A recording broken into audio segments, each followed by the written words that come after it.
you looking at money today. So I'm going to share my screen with you now so you can see what we're doing in today's lesson.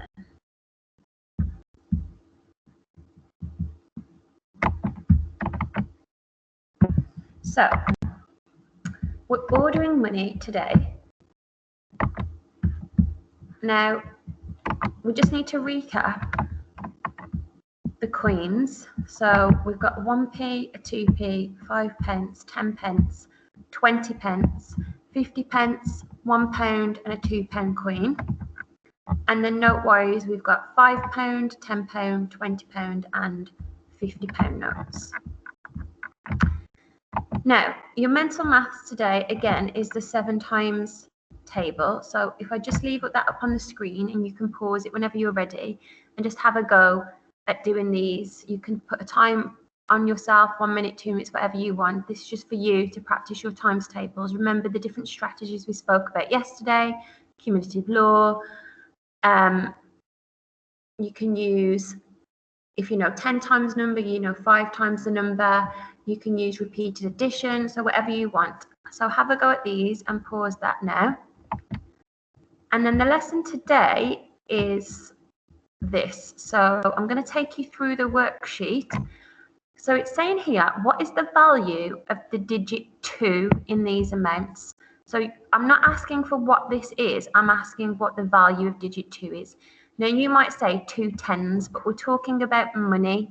So what I'd like you to do is, you can do this on paper if you want, is here's a number, for example, 5,732 pence. And I've put my place value above it here. Now, when you're looking at money, if it's in the tens and the ones column, it's pence.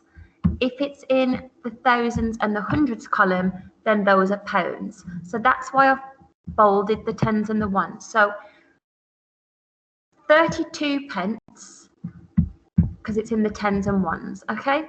Now, if it's asking you what the value of the 2 is in each number, well, the value of the 2 in this would be 2 pence, not 2 ones, 2 pence. If it was asking you what the value of the 3 was, then this would be 30 pence. If it was asking you what the value of the 7 was, it wouldn't be 700, because we're talking about money, it would be £7. If it was asking you what the value of the 5 was, then that wouldn't be 5,000, it would be £50. So as long as you remember to put your place value above the number, and then make sure if it's in the tens and ones, it's pence. If it's in the thousands or the hundreds, then it's pounds. It doesn't matter which way it's laid out. So here, if you look at B, it says £24 and 50 pence. Now, the digit 2 here would be £20. So you can just look at it like this, or you can use your place value to help you. Okay, because they're set out in different formats. But if you put them in the place value column, you'll know that if it's in the tens and ones, it's pence. And if it's in the thousands and hundreds, it's pound. But be careful, because these questions are just asking you what the digit 2 is. Now, on question 2, it's asking you to use the greater or less than or equal sign to compare each amount. Now, you need to work out how much is in this box and how much is in this box before you can say whether it's greater, less than, or equal to. Now, you might be able to do this mentally. So you've got £20, a £1, a 10 pence, and a 2 pence. So some of you might be able to do that mentally, and that is fine. However, if you can't, I've just shown you how to lay it out using the column method. So again, place value, thousands, hundreds, tens, and ones. If it's £20, the 20 goes there in the pound section, and then you need to use 2 zeros as your placeholder because there's no pence. For the £1, you wouldn't put the 1 in the thousands column because that would represent that it was £10. The 1 would go in the hundreds column, and then the 0 pence. Then you've got 10 pence, and remember I've told you if it's pence, it goes in the tens and ones column, so 10 pence, and then 2 pence would go in the ones column, and then you add it together, and that would be £21 and 12 pence. Now the decimal point that separates the pound from the pence goes between the hundreds and the tens column, see? Now, like I said, you might be able to do this mentally. I'm just showing you in case you can't, how to set it out.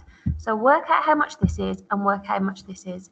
Now remember, when it comes to the greater than, less than, and equal sign, the crocodile's mouth eats the biggest number. So just remember that. And then it's the same for B.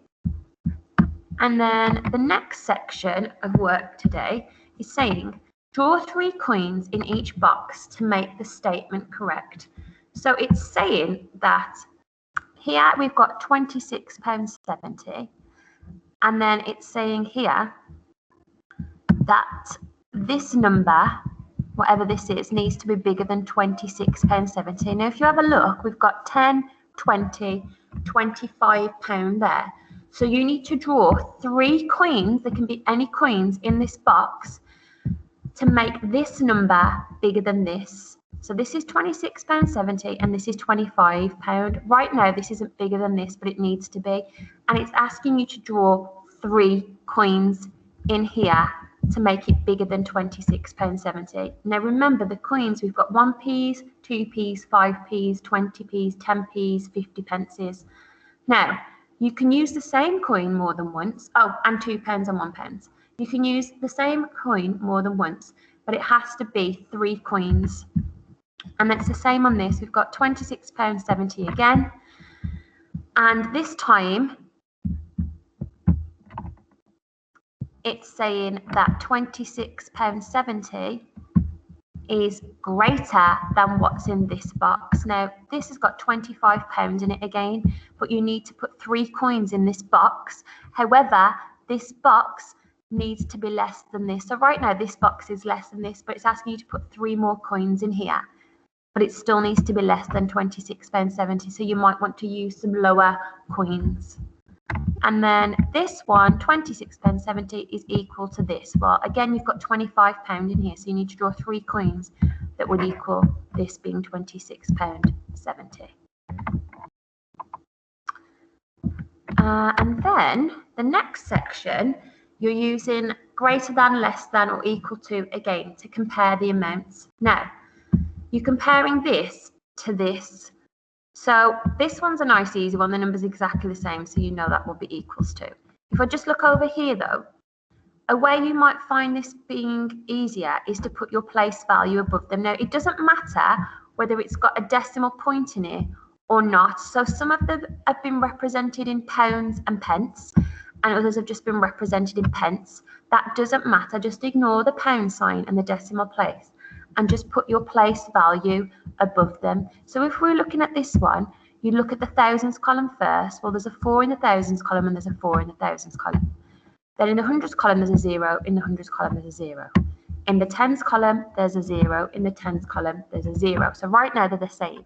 But in the ones column, we've got a 7 and a 3. So this number's greater than this number. So the crocodile's mouth would eat the bigger number. Okay? So you can do the same for the rest of them. Put your place value above each number. Look at the thousands column, then the hundreds column, then the tens column, then the ones column. Okay? And see which one is bigger or smaller or equal to. Now, on question 5, it says write the amounts in ascending order. Ascending order means from smallest to largest. If it says descending order, then you're going from largest to smallest. So ascending is going up and descending is going down. So question 5, I've just screenshotted so we can do it together.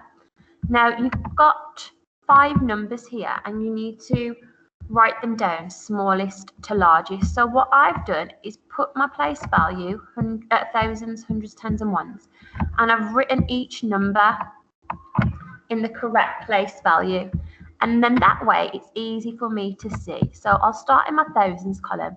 I've got 3 numbers with a thousands number, but this number's the biggest, so that's going to be my biggest number. But remember, I'm ascending, so I need to start with the smallest and go to the biggest. So I'm looking for the smallest number first.